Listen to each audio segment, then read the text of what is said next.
Welcome back to the channel. The Netflix documentary from 50 Cent about Sean Combs, released late 2025, has sparked a lot of discussion. Many viewers noticed that several high-profile names connected to the story were not included.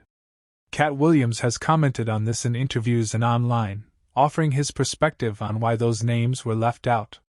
Today we'll look at what's been said, the reported reasons, and the context around it. Background on the documentary. The project, often referred to as the Diddy doc, includes exclusive footage, archival material, and coverage of Combs' career, legal issues, and related allegations. 50 Cent has been open about having far more material, reportedly over 140 hours, but the final version was shaped for broadcast.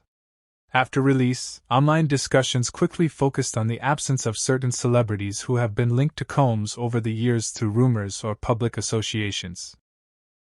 This led to speculation about edits, and Katt addressed it directly, building on his earlier statements from 2024 about the music industry and specific figures. What Katt has said?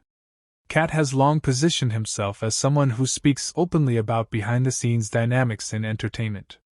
In various appearances and posts since the documentary dropped, he pointed out that naming every connected person would carry significant risks. He suggested the omissions involve a mix of legal caution and industry realities. According to circulating discussions tied to his comments, reports mention around 7 or more names that were reportedly considered but ultimately not featured. Katt's view is that these are individuals with ongoing careers, strong legal teams, and influence, people who could challenge inclusions in court or through other pressure. He has framed it as the industry still protecting certain players, even amid public scrutiny. Reported reasons for the omissions. Several factors have been cited in coverage and statements connected to the project.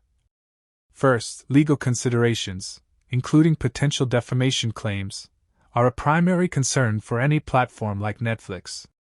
Without documented evidence that stands up in court, mentioning active figures can invite lawsuits. Second, the production team worked within broadcast guidelines. 50 Cent has said the final cut was adjusted to focus on verifiable elements of the main story, including historical context and core allegations. Third, strategic choices played a role. The documentary centers on key events, relationships, and the broader timeline rather than an exhaustive list of every rumored connection. Adding too many side names could shift attention away from the central narrative.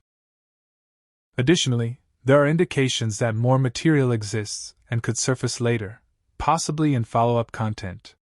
50 Cent has hinted at holding additional footage for future use. Katt's earlier perspective and timing.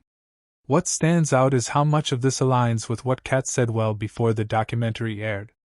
Back in 2024, he spoke about declining certain invitations and opportunities tied to Combs, warning about the consequences of involvement in that circle.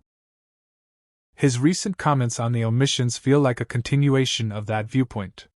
He has suggested that while the documentary covers significant ground, it represents only part of the picture due to practical and protective limits. The discussion around omitted names highlights how complex it is to cover these topics in a major release. It involves balancing facts, legal safety, and storytelling. Whether the cuts were the right call is up for debate. Some see it as restraint, others as restraint. Let us know your take in the comments. If this breakdown was useful, like the video and subscribe for more coverage on these stories. Thanks for watching.